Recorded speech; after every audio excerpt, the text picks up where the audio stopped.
नमस्कार, स्वागत है आप सभी का। मैं हूं आपके साथ कुमार कुणाल धीरज। छत्तीसगढ़ के मुख्यमंत्री विष्णुदेव साय ने एक महत्वपूर्ण बैठक में वहां पर निवेश को बढ़ावा देने की बात कही। स्वास्थ्य और उद्योग क्षेत्र में बड़े निवेश की दिशा में अहम कदम बढ़ाते हुए नई दिल्ली स्थित छत्तीसगढ़ सदन में मुख्यमंत्री विष्णुदेव साय से दो प्रमुख उद्योग समूहों ने मुलाकात की। मेदांता अस्पताल के संस्थापक और प्रख्यात हृदय रोग विशेषज्ञ डॉक्टर नरेश त्रेहान ने रायपुर में एक अत्याधुनिक मल्टी स्पेशलिटी अस्पताल स्थापित करने का प्रस्ताव दिया। उन्होंने बताया कि वो इस परियोजना में लगभग 500 करोड़ रुपए का निवेश करना चाहते हैं। यह अस्पताल उन्नत चिकित्सा तकनीक, विशेषज्ञ डॉक्टर्स, रिसर्च और प्रशिक्षण सुविधाओं से लैस होगा। वहीं वरुण बेवरेजेस लिमिटेड के चेयरमैन रवि जयपुरिया ने रायपुर में कार्बोनेटेड सॉफ्ट ड्रिंक्स और फ्रूट जूस आधारित संयंत्र लगाने का प्रस्ताव दिया, जिसमें 250 करोड़ रुपए से अधिक का निवेश किया जाएगा। ये परियोजना राज्य में औद्योगिक विकास के साथ साथ रोजगार सृजन को गति देगी।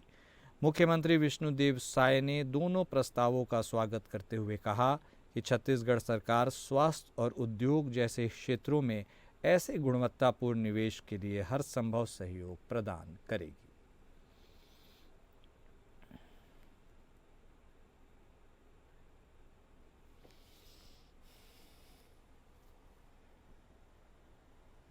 नीति आयोग की गवर्निंग काउंसिल की बैठक के दौरान एक आत्मीय क्षण सामने आया, जिसने सबका ध्यान खींचा। लंच ब्रेक के समय प्रधानमंत्री मोदी ने छत्तीसगढ़ के मुख्यमंत्री विष्णुदेव साय का हाथ थामते हुए मुस्कुराकर कहा कि छत्तीसगढ़ की बात अभी बाकी है। इस एक वाक्य में प्रधानमंत्री का स्नेह, विश्वास और राज्य के प्रति विशेष रुचि झलक रहा था। उस क्षण आसपास उपस्थित आंध्र प्रदेश के मुख्यमंत्री एन चंद्रबाबू नायडू और तमिलनाडु के मुख्यमंत्री एम.के. स्टालिन भी मुस्कुराते हुए इस संवाद के साक्षी बने। प्रधानमंत्री मोदी ने छत्तीसगढ़ के आदिवासी अंचलों में हो रहे सकारात्मक बदलाव, औद्योगिक निवेश और आत्मनिर्भर बस्तर की दिशा में राज्य सरकार द्वारा उठाए गए ठोस कदमों की सराहना की। मुख्यमंत्री साय ने बताया कि कैसे बस्तर अब संघर्ष नहीं, संभावना का प्रतीक है। जहां कभी बंदूकें चलती थी, वहां मशीनें, लैपटॉप और स्टार्टअप की चर्चा हो रही है। नवा रायपुर में देश की पहली सेमीकंडक्टर यूनिट और एआई डेटा सेंटर की स्थापना से लेकर लिथियम ब्लॉक की नीलामी तक छत्तीसगढ़ अब संसाधनों से परिपूर्ण राज्य बनने की ओर अग्रसर है और देश के विकास में छत्तीसगढ़ की बेहद महत्वपूर्ण भूमिका है।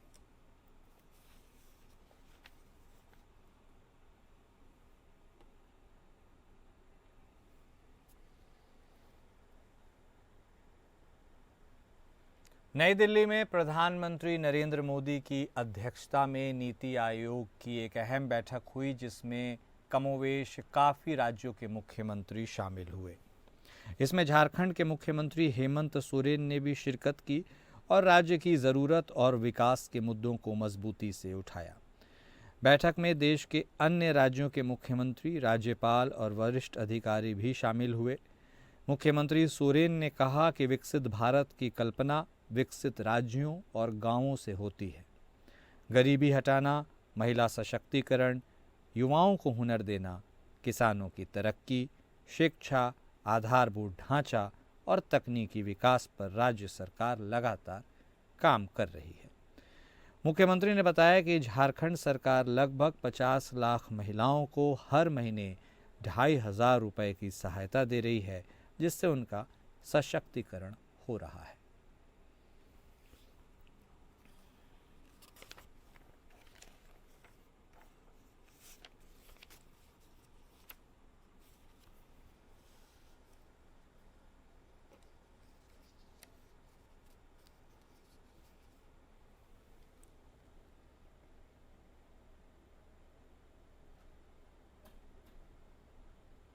नीति आयोग की 10वीं गवर्निंग काउंसिल की यह बैठक हुई, जिसमें झारखंड के सीएम हेमंत सोरेन ने भी शिरकत की।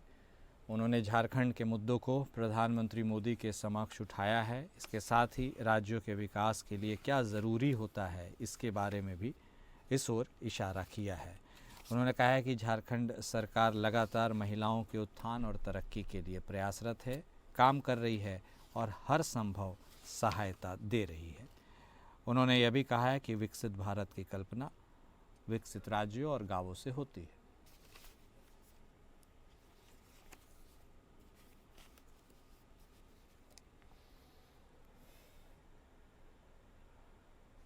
देवघर जिले के पुनासी परियोजना में गड़बड़ी के मामले तो आए दिन दिखते ही नजर आते हैं, लेकिन देर शाम एक बड़ी दुर्घटना भी सामने आई है। इस घटना को लेकर स्थानीय लोगों ने बताया कि पुनासी परियोजना में लगे पुल के दीवार टूटने से कई मजदूर उसके नीचे दब गए। पुल के स्पिलवे के टूटने से अभी तक 8 लोगों के घायल होने की सूचना है। इलाज के लिए उन्हें सदर अस्पताल भेजा गया है। स्थानीय प्रशासन को भी घटना की जानकारी दी गई, वह हरकत में आई और सदर अस्पताल प्रशासन को बेहतर इलाज का निर्देश दिया गया। घायल मजदूरों को देखने के लिए देवघर के स्थानीय विधायक सुरेश पासवान सदर अस्पताल पहुंचे और मजदूरों को बेहतर इलाज और मुआवजे का आश्वासन दिया। घायल मजदूरों ने बताया कि पुल गिरने के बाद स्थानीय इंजीनियर को सूचना दी गई, लेकिन वो मौके पर नहीं पहुंचे, ना ही समय पर एम्बुलेंस पहुंची। लेकिन जसीडीह थाना की पुलिस ने सभी 8 घायल मजदूरों को अपनी पुलिस गाड़ी में बैठाकर अस्पताल पहुंचाने का काम किया। गौरतलब है कि पुनासी परियोजना पिछले कई दशक से चल रही है, लेकिन अभी तक उसका काम पूरा नहीं हुआ है।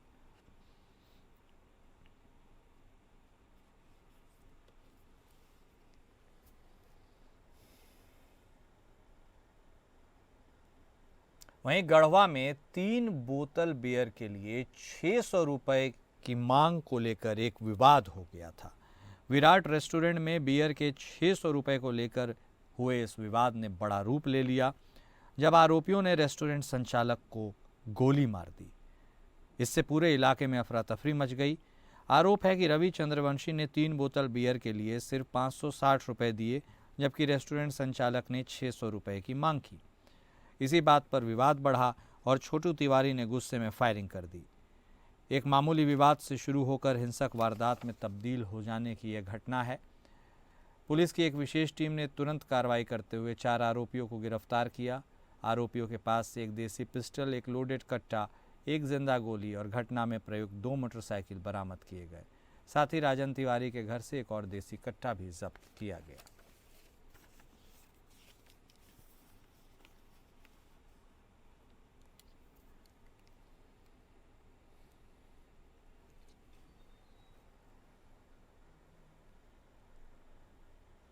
चुनाव आयोग ने 5 राज्यों की 4 विधानसभा सीटों के लिए होने वाले उपचुनाव का ऐलान कर दिया है। उपचुनाव के लिए मतदान की तारीख 19 जून तय की गई है। नतीजे 23 जून को आएंगे। निर्वाचन आयोग ने गुजरात, केरल, पंजाब और पश्चिम बंगाल के 5 विधानसभा क्षेत्रों के लिए उपचुनाव की तिथि घोषित की है। सभी 5 सीटें इस्तीफे या निधन की वजह से खाली हो गए थे। जिन सीटों पर चुनाव होने हैं उनमें गुजरात की कादी और विसावदर सीट शामिल है।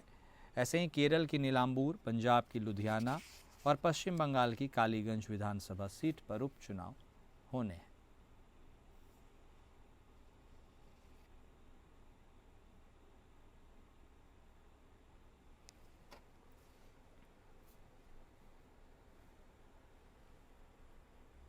जल संसाधन विभाग के विशेष सचिव डॉक्टर अरविंद कुमार कुशीनगर के दौरे पर हैं। दौरे के पहले दिन उन्होंने तमकुही और पडरौना ब्लॉकों के गांवों का दौरा किया। विशेष सचिव ने गांव में वाटर ओवरहेड टैंक का निरीक्षण किया। इस दौरान स्थानीय लोग ने नोडल अधिकारी से हर घर नल योजना की ज़मीनी हकीकत बताई, तो वह व्यवस्था से खिन्न नजर आए। वहीं पडरौना ब्लॉक के बरवा कला गाँव में 357 लाख रुपए की लागत से बने ओवरहेड टैंक और उसके पंप हाउस का भी जायजा लिया। बरवा कला में बेहतर जलापूर्ति पर उन्होंने विभागीय अधिकारियों की पीठ भी थपथपाई। वहीं गांव में जल निकासी की व्यवस्था से वह संतुष्ट भी नजर आए। उन्होंने कहा कि जनपद में सकारात्मक और नकारात्मक दोनों पहलुओं पर जानकारी जुटाई गई है। सभी पहलुओं पर शासन को रिपोर्ट भेजी जाएगी।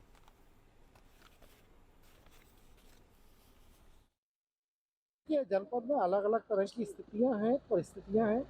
उनका आकलन किया है, लोगों से फीडबैक लिया है, उनके घरों पे जाके लिया है। कई जगह अभी प्रोग्रेस में है, कई जगह पे कुछ समस्याएं हैं जिनका निदान होना ज़रूरी है और कई जगह अच्छा भी है। तो अभी मिक्स्ड है। अभी हम और इसमें अभी और भी जांच करेंगे और जैसा भी निष्कर्ष होगा वो शासन को अवगत करेंगे। अभी तो ये लोकल स्तर पे संबंधित एजेंसी का काम है, इसलिए कल सूचना मंगाई है कि फेज 2 के गांव कितने, फेज 3 के कितने, कितना काम होना है और कितना नहीं हुआ है, उसी के अनुसार से अगली रणनीति तय की जाएगी। वहीं बिजनौर के कस्बा नठौर के मदरसे में 11 साल के छात्र अंजार फ़हीम ने हिंदुस्तान में कुरान की किरात में दूसरा नंबर हासिल किया।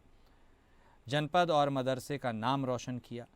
मदरसे की कमेटी और जिम्मेदार लोगों ने स्वागत कार्यक्रम का आयोजन किया, जिसमें पूरे हिंदुस्तान में जनपद और मदरसे का नाम रोशन करने वाले छात्र का बड़े उत्साह और जोश व खरोश से फूल मालाएं डालकर स्वागत किया। बिजनौर के कस्बा नटौर के मदरसे का यह 11 साल का छात्र है, जिसका नाम अंजार फ़हीम है।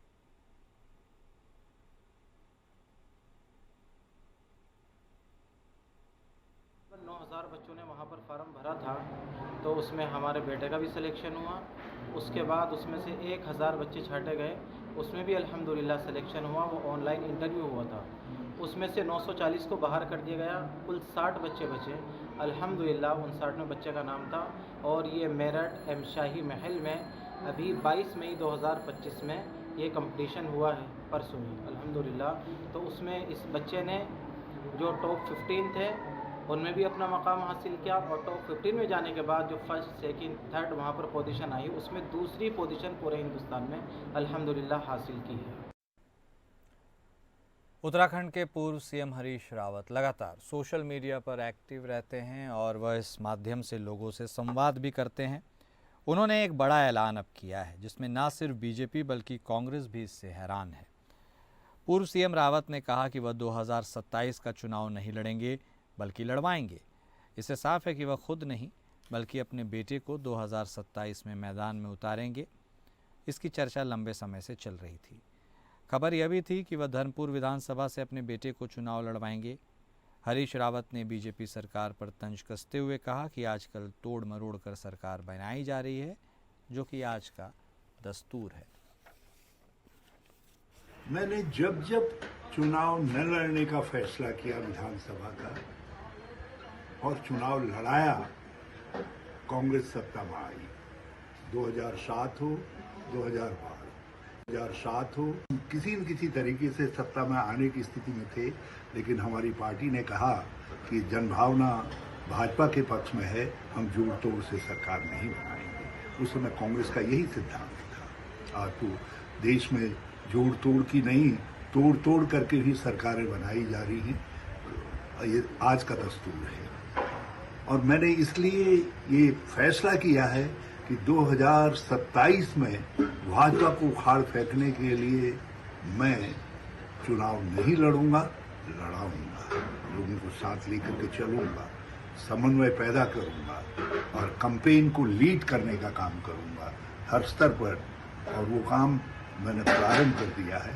और जो मेरे मित्र मुझको सलाह दे रहे हैं कि मैं राजनीति से संन्यास लूं, एक बार यहाँ लोकतांत्रिक सरकार बन जाए, उत्तराखंडवादी सरकार बन जाए, उत्तराखंडियत की सोच को आगे बढ़ाने वाली सरकार बन जाए, उत्तराखंड की संस्कृति की रक्षक सरकार बन जाए, तो हरीश रावत जो है निश्चित तौर पर अपने उन दोस्तों को भी कृतार्थ करेगा और राजनीति से संन्यास लेकर के फिर सामाजिक कार्य प्रारंभ करेगा। जय। और बीजेपी और कांग्रेस में सियासी बयानबाजी थमने का नाम नहीं ले रही है। पूर्व मुख्यमंत्री हरीश रावत ने कहा कि मैं 2027 में विधानसभा चुनाव नहीं लड़ूंगा। वहीं बीजेपी प्रदेश अध्यक्ष महेंद्र भट्ट के राजनीति से संन्यास लेने की उन्होंने सलाह दी।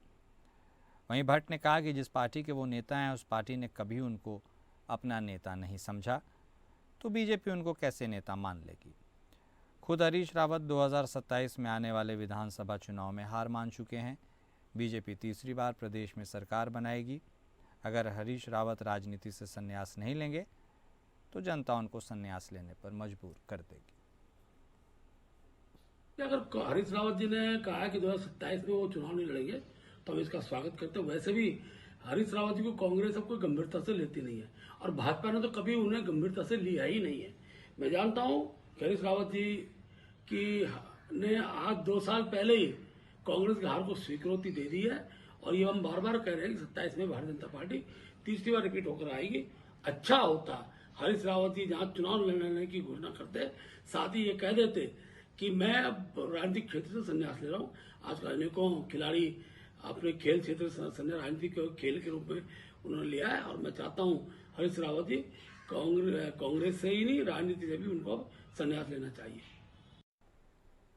हरिद्वार के ARTO ऑफिस में अब ड्राइविंग लाइसेंस लेने वालों को और उसे अप्लाई करने वाले लोगों को आधुनिक टेस्टिंग ट्रैक पर गाड़ी चलाकर दिखाना होगा। इस टेस्ट में पास होने पर ही उन्हें DL जारी किया जा सकेगा। परिवहन विभाग की ओर से ऑटोमेटेड ड्राइविंग टेस्ट ट्रैक की शुरुआत कर दी गई है। 76 लाख रुपए की लागत से बना ये ट्रैक पिछले साल बनकर तैयार हो गया था। हालांकि मुख्यमंत्री के वर्चुअली उद्घाटन के बाद इसका इस्तेमाल पिछले महीने से शुरू किया गया है। इस ट्रैक में स्पीड ब्रेकर, बैरिकेडिंग, ढलान और तीव्र मोड़ जैसे जगहों पर ड्राइविंग कर रियलिस्टिक टेस्ट देना होगा। आवेदक ने कैसी ड्राइविंग की, इसकी एक रिपोर्ट जनरेट होगी। इस रिपोर्ट के आधार पर ही आवेदक को नया DL जारी या रिन्यूअल किया जा सकेगा।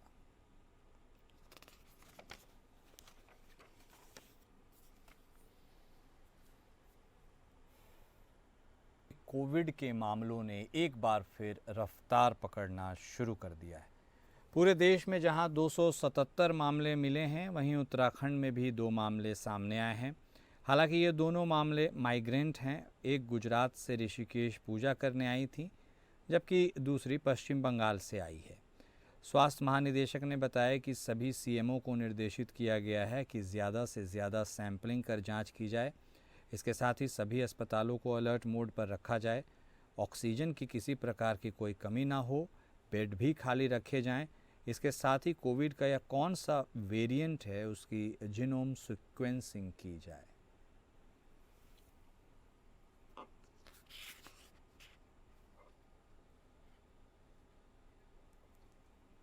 तो अस्पतालों को अलर्ट मोड पर रख दिया गया है। ऑक्सीजन की भी पूरी सुविधा बनाए रखने की बात कही गई है। कोविड के मामले एक बार फिर से तेज़ी पकड़ते दिख रहे हैं। देश में 277 मामले हैं, उत्तराखंड में भी 2 सामने आए।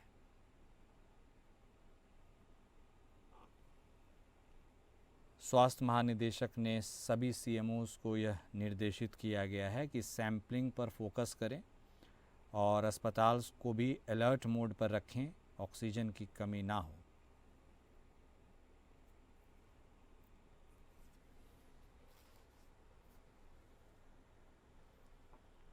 सपनों का शहर मुंबई जितना आकर्षक है, उतना ही चुनौतियों से भरा हुआ भी है।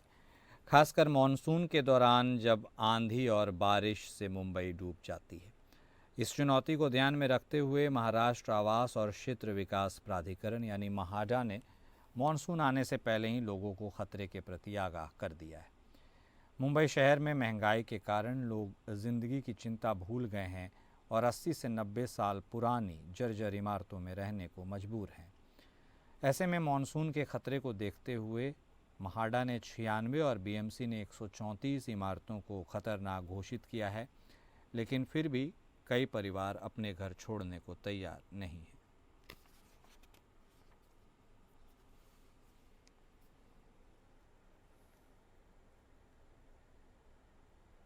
बुंदेलखंड के महोबा ज़िले में मंदिर में दर्शन करने पहुंचे एक युवक की अज्ञात युवक युवती द्वारा लाठी से पीट कर निर्मम हत्या कर दी गई है। हमलावर घटना को अंजाम देने के बाद मौके से फरार हो गए। दिन दहाड़े हुई इस सनसनीखेज वारदात से इलाके में हड़कंप मच गया है। घटना की सूचना मिलते ही ASP, CO सहित थाना पुलिस मौके पर पहुंची। मामले की हर पहलू से जांच की जा रही है। पुलिस ने मृतक के शव को कब्जे में लेकर कार्रवाई शुरू की है। मामले को लेकर अपर पुलिस अधीक्षक वंदना सिंह ने बताया कि कबरई थाना क्षेत्र के सिंघनपुर बधारी के पास एक युवक की हत्या की सूचना मिली थी। घटनास्थल के पास मृतक के शव के बगल में एक बाइक भी बरामद की गई है। इस घटना के खुलासे के लिए 3 टीमों का गठन किया गया है। जल्द ही घटना का खुलासा कर दिया जाएगा।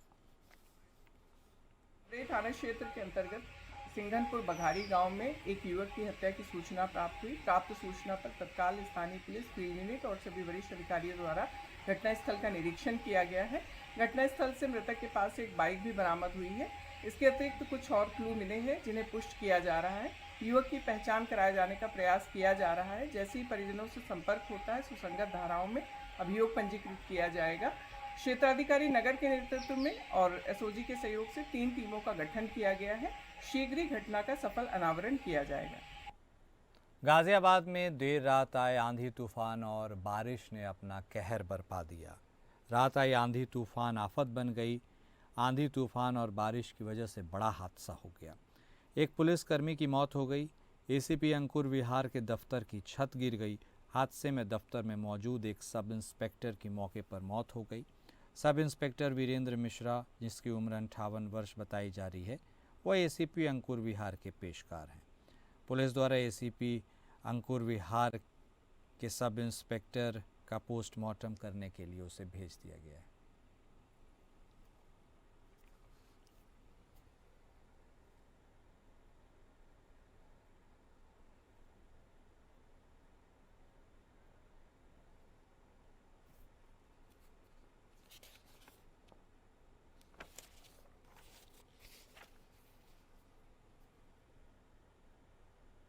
दिल्ली एनसीआर में देर रात मौसम का मिजाज एक बार फिर से बदल गया। तेज़ आंधी और तूफान के चलते बारिश भी देखने को मिली है। नोएडा में बीती रात जमकर बारिश हुई, जिससे कई इलाके जलमग्न हो गए। ग्रेटर नोएडा के सूरजपुर कस्बा तालाब में बदल गया। सड़कें पूरी तरह जलमग्न हो गई। कई किलोमीटर दूर तक सूरजपुर से नोएडा और दादरी को जोड़ने वाले मुख्य मार्ग पानी से लबरेज रहे। हल्की बारिश ने प्रशासन की पोल खोल दी। जल भराव इतना था कि लोग उसमें गिर जा रहे थे। वाहन भी जल भराव के कारण आधे डूबे नजर आए। सूरजपुर क्षेत्र में प्रशासनिक कार्यालय होने के बावजूद भी कोई खास सुधार नहीं दिखा। सड़कों के हालात, दुकानदार, स्थानीय निवासी सब नाराज़ हैं।